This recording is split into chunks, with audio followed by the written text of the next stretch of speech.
para charlar con Erika aquí en Algo Distinto. Hola Buenas Erika, tardes. ¿cómo te va? Buenas tardes. Hola, ¿qué tal? Buenas tardes. Un gusto estar con ustedes y acompañarlos. Gracias por tu tiempo. Bueno, Erika, quería que nos cuente para que la audiencia conozca un poquito la historia de Matías.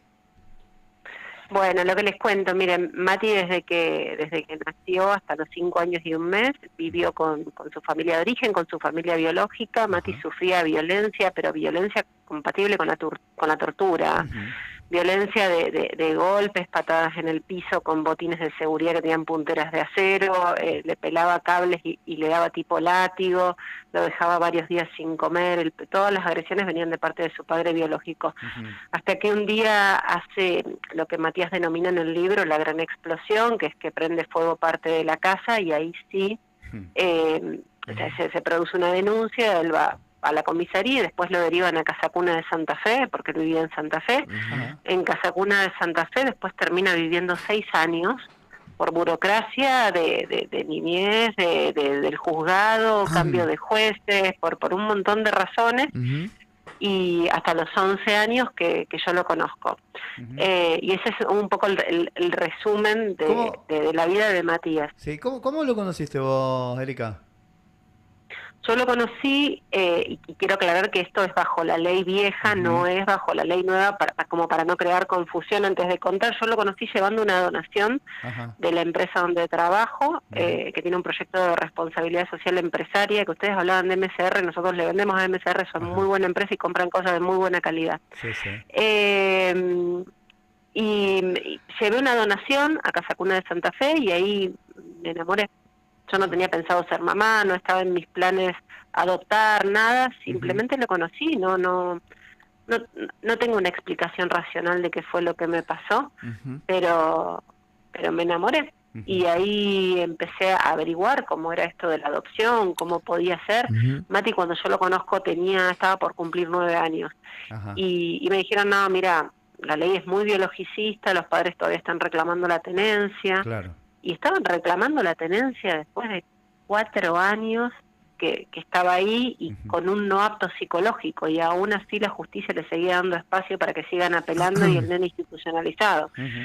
Y después finalmente cuando se resolvió un poco su historia, que fue a los 11, ahí me llamaron por teléfono y ahí empiezo todos los trámites de adopción, pero finalmente tengo la adopción de Mati. A los 11 se viene a vivir conmigo, a los 14 me dan la adopción plena acá en Rosario. Ahí está.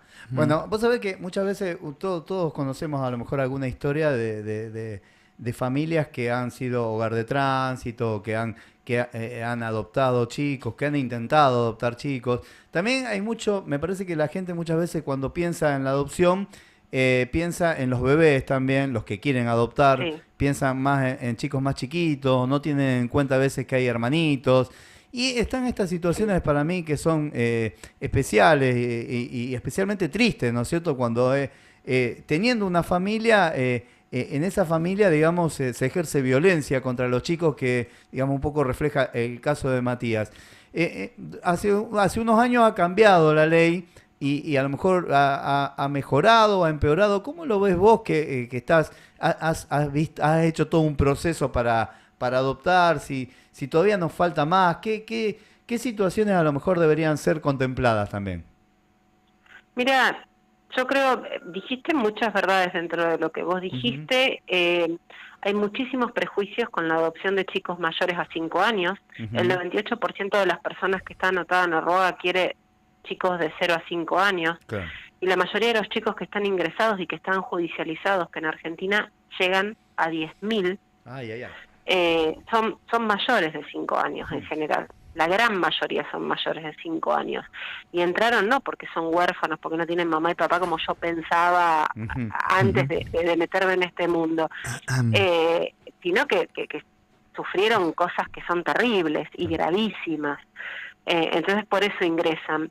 Entre que yo lo adopto a Mati, cuando yo empecé los trámites de adopción, ahí cambió la ley y se formó la figura del Ruaga. Eso fue un gran avance, que no siguiera la ley del patronato. Entonces fue un avance, pero sigue mal todavía el sistema. Y sigue mal no porque haya que hacer otra reforma de la ley, ni porque haya que cambiar algo, porque hoy existe la figura del Ruaga, donde alguien si quiere adoptar tiene que anotarse ahí. También está Subsecretaría de Niñez y también está el tema de los juzgados. El gran problema es la gente que está en el sistema. Porque ¿Cómo funciona, digamos? Exactamente, porque todavía no toman dimensión que ese papel que tienen arriba del escritorio es un niño que ya le vulneraron sus derechos, es un niño que está institucionalizado, es un niño que, como en el caso de mi hijo, le robaron la infancia. Claro. Y muchas veces los tiempos de este sistema, que es muy cruel, los tiempos de este sistema no son compatibles con las infancias. Porque los chicos no les vuelve la infancia, son cosas que vos no podés recuperar y es una herida que es muy difícil de cerrar. Entonces, un poco lo que estamos tratando de hacer con Matías, con este libro, que yo digo que es la excusa, pero estamos dando conferencias en todo el país presentando esto, es visibilizarlo. Y es hacer que las personas que tienen que hacer las cosas rápido, la ley, ¿sabes cuánto dice? 180 días. Ajá. Que en 180 días, en 6 meses, tiene que resolverse una situación de un chico que le vulneraron sus derechos. Esos son 6 meses. A Mati le llevó 6 años. Entonces, ¿qué pasó? ¿Se puede atrasar? Sí, se puede atrasar. Pueden faltar papeles, pueden apelar, lo que quieras. ¿Un año? Ok, un año, ¿no? 6 años. Claro. No hay explicación, más que la gente que tenía que actuar no actuó, que los que tenían que entregar informes no entregaron informes. Por ejemplo, yo esperé 3 años que me hicieran un ambiental. 3 años. Y cuando yo vivo en pleno centro de Rosario, y en un piso 7. Cuando vinieron a mi casa a hacerme el ambiental me preguntaron, ¿tenés luz eléctrica? ¿Tenés agua potable? ¿Cloaca? Y sí, si te fijas en el Google Maps ya te dabas cuenta que yo tenía eso. No hacía falta que yo esperara 3 años y que el nene esperara para cambiar su apellido, que para los chicos es muy simbólico y es muy importante, el cambio de apellido. Y lo valoran un montón. Y mi hijo tuvo que esperar 4 años casi para que le cambiaran el apellido como él quería. Entonces... Sí, perdón, Erika, perdón que te haya interrumpido. Manu te habla acá, integrante de Algo Distinto junto a Ale y Nacho.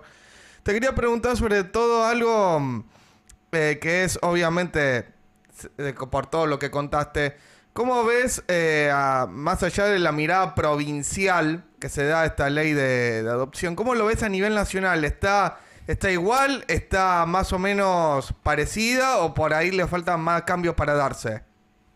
No, es a nivel nacional, no es solamente provincia de Santa Fe. Es más, si nos vamos más al norte de Argentina, por ejemplo, Salta, La Rioja, Catamarca, porque con esto del libro nosotros estamos recorriendo el país. El libro salió en octubre del año pasado, pero hicimos una presentación muy, muy grande este lunes en la Corte Suprema de Justicia. Y estamos recorriendo el país, entonces conozco la realidad de otras provincias y todo. Y en todos está mal. Ahí es un sistema que es muy burocrático, que las personas que trabajan en el sistema se toman tiempos que son increíbles, que no se dan cuenta que de ellos depende la vida de chiquitos. Y cuando vamos más al norte hay muchísima más burocracia y hay muchísimo más prejuicios para adoptar a chicos grandes. Por cuestiones culturales, ¿no? Porque, por ejemplo, una de las cosas que me decían a mí cuando se enteraban que yo adopté a un nene de 11 años, ¿y no tenés miedo que tenga adicciones? Yo no le contestaba, digo, pero que si es biológico, solamente los chicos adoptados tienen adicciones, si vos sos hijo biológico no tenés adicciones. Entonces, hay un montonazo de prejuicios en torno a la adopción, no tenés miedo que robe, y que solamente los chicos que son adoptados roban, si te roban es adoptado, no es biológico, es una locura, pero está todo eso instalado en la sociedad. Y un poco que Mati exponga, que Mati lo vean y que vean que es un chico que hoy tiene 23 años y que no tiene ninguna diferencia con ningún otro chico de 23 años. Que Mati tiene sus inseguridades, sus alegrías, trabaja, estudia, es una persona de bien, es una persona que pudo resignificar su historia, es una persona resiliente. Entonces me parece que transmitir este mensaje es fundamental para que se pierda ese miedo y esos prejuicios que hay sobre estos chicos que están hoy ingresados en el sistema judicial. Erika, yo te quería preguntar cómo es el proceso para cuando vos conoces, digamos, el proceso de vinculación, para ver cómo es la vinculación, cómo es el proceso para que la audiencia sepa, digamos. Sí, bueno, lo primero que una persona tiene que hacer cuando decide adoptar es inscribirse en el RUAGA. En el RUAGA te dan a elegir en qué franja etaria vos querés adoptar. Entonces vos podés optar por menores, por bebés o por chicos grandes o mayores. Por ejemplo, hoy en provincia de Santa Fe, para adoptar chicos mayores de 13 años, no hay nadie. Por eso se hacen lo que son convocatorias públicas. Y cuando uno decide adoptar un chico mayor de 5 años o un chico que ya hable, que ya tenga algún referente afectivo a lo mejor en un hogar o en una familia solidaria, se hace un periodo de adaptación, que es muy importante. Entonces son momentos, por ejemplo, con Matías, yo tuve ese periodo de adaptación, lo iba a buscar a Casa Cuna los fines de semana, venía a casa y así nos fuimos conociendo de a poco, porque es un chico que ya su mundo y su lugar seguro era el hogar.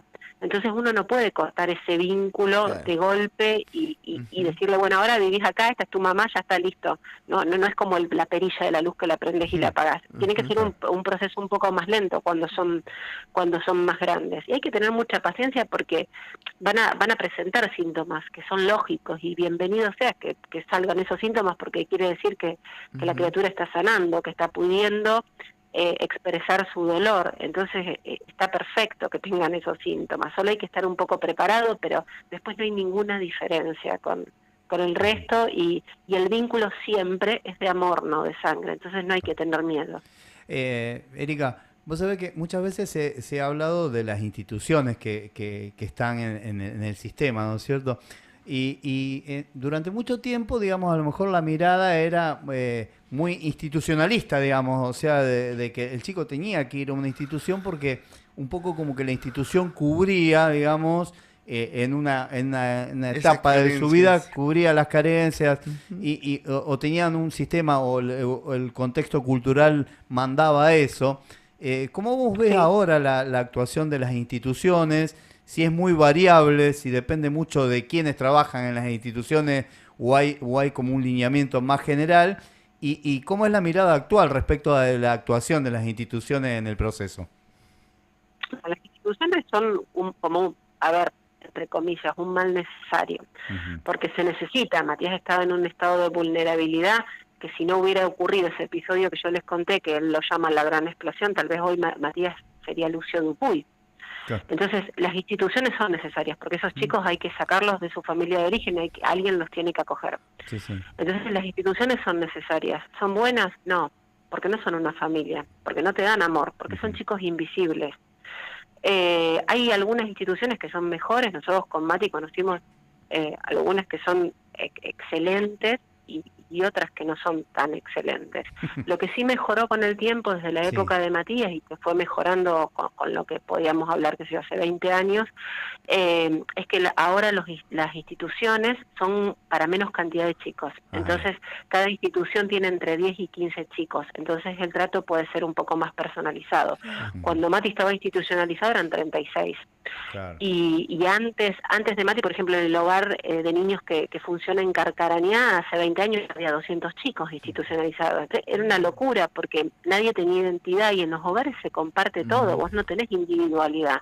Claro. Por ejemplo, Mati nunca fue a un cumpleaños de un amiguito de la escuela, Mati no podía tener actividades extraescolares, Mati compartía el cepillo de dientes con 2 chicos más, Mati no tenía ropa interior propia, la compartían entre todos los chicos del hogar, claro. No tenía ni un solo juguete propio. Entonces, bueno, no pueden ser nunca una institución, y aparte no tiene un referente afectivo como una mamá, un papá, un hermano, no tiene ese contexto de familia que todo chico necesita para desarrollarse bien, pero hay instituciones que dentro de ese contexto adverso, técnico, muy bueno y pueden contener más a los chicos.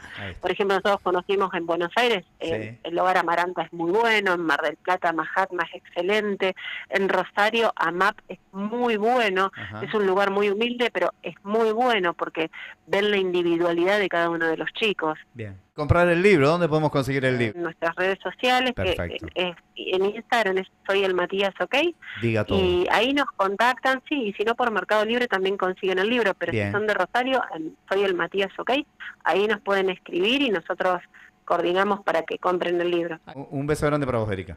Que andes muy bien. Un placer, hasta luego. Chao. Chao.